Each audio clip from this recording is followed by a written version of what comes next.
Hello, hello, hello. Welcome to another brand new episode of Teens Reality TV show.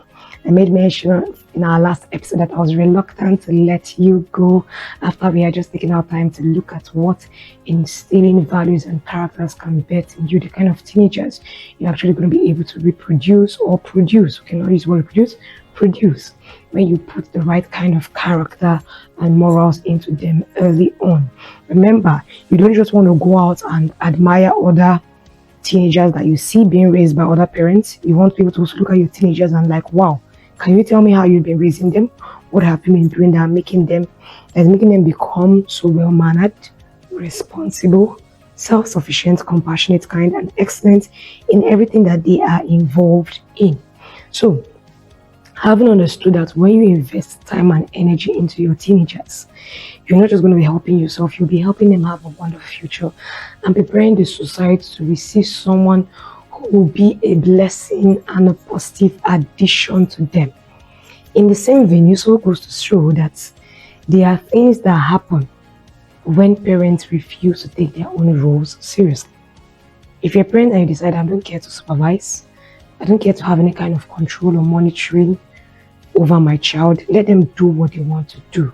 We're going to be discussing what happens when that is your mindset, when that is your opinion, or that is your decision. You've made it perhaps in the heat of the moment, or it is something that is currently ongoing with you. You are right now hands off. Your kids are free to do anything they want. Your teenager goes out at will. They return whenever they want to. They hang out with whomever they want to hang out with, and you cannot be bothered. We are going to be discussing the consequences and what happens, the kind of teenagers, you understand, that are raised. So it is, what happens when the parent doesn't sit up to his or her responsibility over them. So there is a loss of control for you as a parent over the teenager. You lose all control. Now, let me give an example. Before a ship goes to sea, an anchor is put into the ship. An anchor is something that is used to make a ship like stop when they need to stop. Perhaps maybe suddenly, just a drop anchor, the ship is brought to a halt. You understand? Now, if an anchor is not put there beforehand, it can be a difficult task for the captain of the ship, the captain of the vessel, to bring that ship to a halt successfully. So the anchor plays a very vital role to help in controlling that vessel. It helps to control that vessel. Now, imagine a captain that knows that you're going out into dangerous waters. Ideally, you must ensure that your ship is well equipped with every material. If you don't equip it with those materials beforehand and the machines or machinery that needs to be put in place, and anything happens, you will have to deal with it when you lose control over that ship. You lose control over the ship and you may end up experiencing a shipwreck. That is what happens with teenagers. Now that you have the time, now that you have the energy, now that you have their attention, you must exercise your rights as a parent over your child by supervising them properly, monitoring them, controlling them, advising them, teaching them where necessary. You mustn't hold back from doing what is right, from using the right approach, from being patient, from being firm and steadfast where you need to be. When you don't, you lose control over them. You get to the point where your teenager goes out of hand. You can no longer talk to them. Talking to them is now like talking to a wall. It bounces back at you, and in fact, you're the one that feels the effects of the words. It is like water off a duck's back when you speak to your teenager, because you failed to speak out when you were supposed to. You failed to take your responsibility seriously and do what was necessary concerning your own teenager. You don't want that at all. You do not want that. So, failing to take your responsibility makes you lose control over them. The right to advise them, the right to reprimand them, the right to rebuke them. You see, a lot of teenagers have ended up in the juvenile home. It did not just start in one day. In fact, none of those teenagers will tell you that they plan to one day become juvenile delinquents or to one day grace the inside of the prison institution. But that is what we see. So when you fail to raise your children or take responsibility for them, you will lose control over them. Number 2, you raise children without regard for authority. It leads to raising of children without regard for authority. Children who are rude, incredibly rude. You know, I was reading a post a few days ago about a lot of Gen Zs and Gen Alphas who come into the workplace and they don't know how to respect authority there. They feel everyone is at the same level, and not everyone is at the same level. There's something known as hierarchy. If everyone is at the same level, they would not need to go out and find a job for themselves as either a teenager who is trying to like maybe work part-time or a young adult who is just maybe making living expenses available to him or herself as going to college or stuff like that. So you don't teach them how to be respectful, you don't teach them how to speak right, you raise them without regard for authority. You actually see some of them engaging authorities, perhaps even law enforcement personnel, in arguments, resisting maybe searches or stuff like that. They'll be rude to people that are supposed to show ultimate regard for, starting from teachers to you, the parents. They'll be rude in school to the teachers, to the principals, to the school authorities. There will be no respect for pastors or ministers or leaders or figures who were supposed to have commanded their respect. You don't want children or teenagers who don't know how to be courteous, who don't know how to be responsible, who don't know how to be respectful. So this is what you stand to gain when you raise teenagers without taking your responsibility for them. Number 3, you get mannerless youths. Mannerless. Imagine coming into a place and you have a large group of teenagers and maybe a camping experience now. Everyone is told that they are camping in school. Everyone is told to prepare their supplies and items. And on the day everyone arrives with their bags, they get onto the bus and they get to the camping location and everyone is now assigned a particular task or responsibility. They are delegated roles to carry out. And suddenly you see someone telling you point blank, I'm not going to do it. Now, they don't just defy you to your face, defy the authority to the face. They go as well as trying to incite others to rise up in rebellion with them. So, okay, we can't be forced, we can't be made to do what we don't want to do. Now, someone who is listening to them without understanding might think that they are being pressured to do something wrong, when in actuality, they were just simply assigned a role to make the camping experience a bonding experience and something that's supposed to go smoothly for everyone. But at that moment, they're seeing themselves as, okay, my mom does not make me do this at home. My dad doesn't certainly force me to do this. Why should you make me do it? At that moment, your role as the parent has been called into because the statement was made. He's not made to do any kind of chores at home. He's not told to take responsibility for anything. If he makes a mistake, he's not punished. He's not put in place. He's not reprimanded. He's not corrected. He's not denied certain privileges. Business continues as usual. So he feels it is normal. Now he comes into a place where it is obvious that it is not normal and he doesn't know how to confront. He is mannerless. He is what Nigerian parents refer to as having no home training. No home training. You have not been taught how to act in public. You've not been taught how to deal with people when you meet them. That is what you will see. Mannerless youths, mannerless generation. No values for anything important. No respect for what is right and what is wrong for the due order of things. Do you want to raise a mannerless youth? If you're happy and you're comfortable, perhaps you can continue in the passive parenting you've been doing or the absent parenting you've been doing. But if you don't want that, it is time to step up your supervision and keep a close eye on what your teenager is doing. The next point says you will have dependence. It causes children to be raised who can't live without financial aid from parents.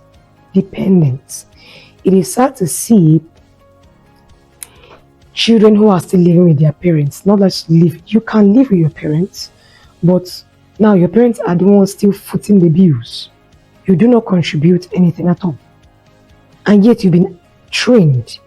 You were adequately trained through the school system. You've been equipped with a degree. But there is no push, no drive in that child to go work, to make something of him or herself. And that kind of adult you see, it starts from the kind of teenager they were in their youth. It starts from the kind of supervision they received from parents. Was the supervision present or was it absent? Because now you don't get to be a parent complaining about your adult that refuses to move out of your home, who is unable to hold down a job. When the time for you to have been raising them rightly, you were absent, you were unbothered, you did not want to be disturbed. Now you're reaping the consequences. You have dependence. Imagine when you're supposed to be thinking about retirement and coming back to eat what the Bible says, the fruit of your own labor. You're having to work even harder because the bills have gone up. Things still need to be done. A lot of things to be put in place. And now, because you've made them think that they didn't need to fend for themselves, there is an obligation in you now to keep taking care of them. If you push them out to their streets, they will not begin to do absolutely anything possible. And the explanation or the excuse for why they're doing it, I don't know any better. This is how I was raised. This is how I was raised. Parents, your children are going to stand as testimonies of the kind of supervision they receive from you. What kind of testimony, what kind of report are they going to give of you without even having to open their mouths? In their character, in their manner, are they going to be a positive contribution to society? Or are they going to be a menace, a danger to society? Alright, we're going to take a quick break, and when we return, we will continue looking at what happens when a parent refuses to sit up to his or her responsibility. Remember, you can reach us with the number +234 813 929 2708 or send an email to teensreality@lifechangerstouch.org. This is still Life Changers Touch TV. Do well to subscribe, like, and follow us on YouTube. We want to see you committed to getting access, unlimited access to all of our uplifting and entertaining content. When you subscribe, get notified of what we are doing each and every single day. We will be back shortly after the quick break.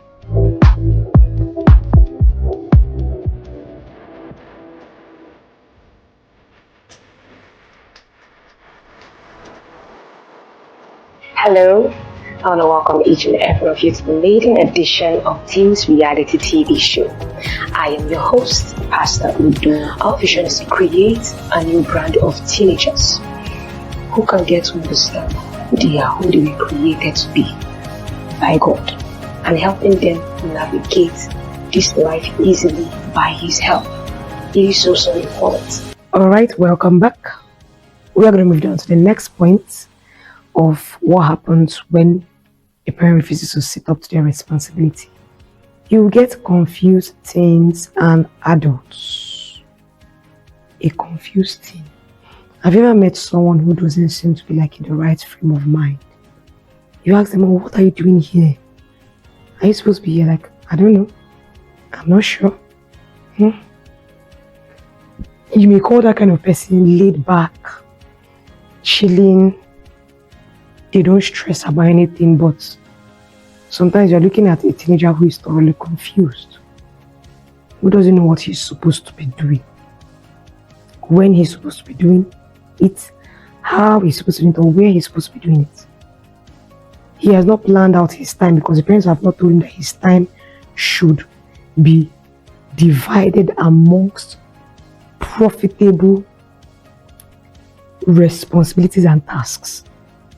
He just thinks his time is his to spend or expend as he wills it. So he's confused. You come to such a teenager, you engage them in conversation, you ask, oh, what are you going to be doing today? Like, based on this assignment or project I was given, what is your plan for, like, okay, the next class, or this is coming up on the curriculum? You know, things like just engaging them in simple conversation, like, they don't even know what you're talking about. Really? We have an assignment in school on what? About what? They don't know. Nobody's monitoring them. Nobody is checking to see that they do what they're supposed to do. Because nobody is monitoring them. They themselves, they don't monitor themselves. It is in extremely rare cases you meet some kind of teenagers who are able to take themselves in hand and raise themselves even when the parents are absent. You see some who now become maybe disciplined. I think that's what they are, disciplined. I remember reading a story about a young boy whose mom was a drug addict, so he was the one who literally had to take himself to school and prepare his younger siblings for school also. It continued for years at a time. So imagine if you don't have that kind of maybe responsible teenager already. What happens? He would have been confused. Those children would have ended up in the foster care system or passed out amongst different relatives. Some would have ended up on the street hawking, begging, stealing, bonding with all kind of inappropriate people. So you don't want to confuse teen or adults. And that is what society stands to gain when you as a parent chooses to remain silent and not speak up. Another thing that happens is that you begin to have teenagers who are purposeless or having no direction. Purposeless or having no direction. That's number 6. That's what happens when a parent doesn't sit up to their responsibility. A teenager who has no purpose cannot tell you categorically, okay, these are my likes or dislikes. This is what I think I might like to study in the university. Or even if I'm not going to the university, this is what I think I would like to engage in doing. This is what I see myself doing, like a career path in the long run. I want to study this personally, even if I'm not going to go through the 4 walls of a higher institution. They don't have a plan. They don't have a direction. It's even worse when now they don't have the Holy Spirit, they don't have God with them, so that they cannot even hear his voice directing them on what to do, instructing them on what best to do. Because now the parent has not let them know that you're not always going to be a teenager forever. A time will come, you're going to be an adult, responsible for making your own decisions. Not just responsible, you will also be responsible for any consequences that arise from those decisions. There are certain infractions a teenager might commit that he or she will be allowed to go scot-free. But the moment you attain that status of adulthood, you will have to pay and serve time. You will have to pay some kind of heavy fines. You begin to face some kind of stigma associated with serving time. So it is a parent that brings a child into understanding that he or she has a purpose, that they are not here by mistake. They're not just created to go to school and make money. There is something much more than that. And as a parent, you are the first one that brings your child into that understanding of what he or she's purpose is. You let them know what their purpose is. You direct them first of all by observing who they are. We made mention of the fact that you must come to understand by careful observation the kind of personality, the kind of nature, the kind of interest your child has been giving attention to, and decide if you're going to harness it, develop it, strengthen it, build it into something. As a Christian parent, if you are, or if you're one who wants to be, you also get to the point of saying that, okay, you take out time to pray with your teenager and tell them God has a plan for them. He has a specific direction he wants them to go into. He has a special place he wants them to walk, tread upon. So it is up to you to direct them, to show them that there is a plan for them. If you don't think it is important, and by being important, you now begin to emphasize on it and direct them, they will not think it's important. And now you will end up having purposeless youth who has no direction or plan for his life. Now we come to the final point. Number 7 says they become violent and there's an increase in crime rates. You see addiction, drugs, drinking. Addiction, drugs, drinking, and the like. Some go into prostitution. Different kind of things begin to happen as a result of the fact that you refused to pay attention and supervise your teenager. You can change that narrative. But first, I want us to watch a quick video.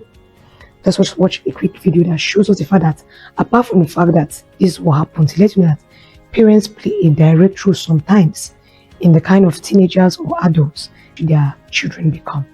Now, what do you say about peer influence? Yeah, peer influence also plays a significant role in shaping youth behavior. But when youth people are surrounded by peers who engage in criminal activity, they're more likely to follow suit. What they see is what they do.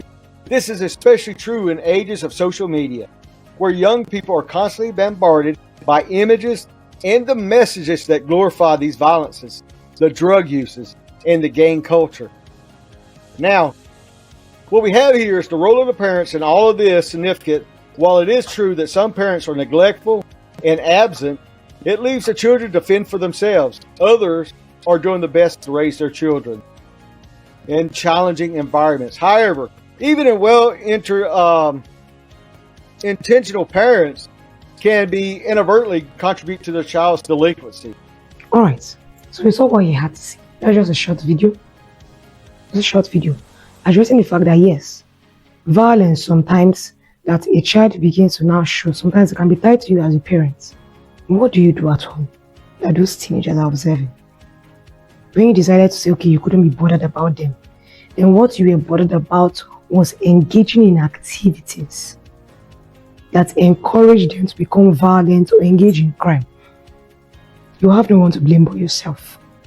Number 2, because you were failing to supervise or monitor your teenager, they began to hang out with people who were teaching them wrong things, wrong friends, wrong company. They were watching the wrong things. We made mention of the fact that as a parent, you must monitor what your children are doing on social media, what they are watching. That something is tagged 13 plus doesn't mean the content is appropriate for your teenager. In some things, you see a lot of gang culture, violence, killings, shootings, heavy pettings. They make you think that prostitution is alright. They make you think that some kind of love and some kind of obsessive crushes is good, but it's actually not right. You think it's harmless, but something is being ingrained into that teenager. The teenager is being made to think that, this is acceptable. It can go for me. I can accept it. So you must step up and monitor your teenager.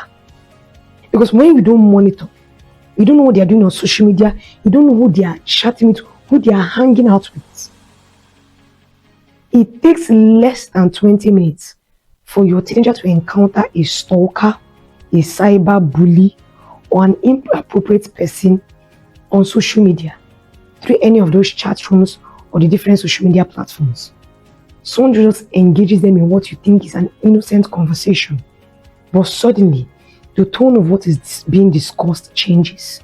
Suggestive things, as in suggestions are made that are terrible, evil.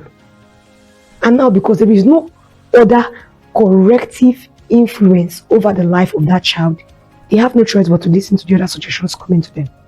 Your voice has no rule, your voice has no power over them, you have no control over your teenager. So now they descend into crime.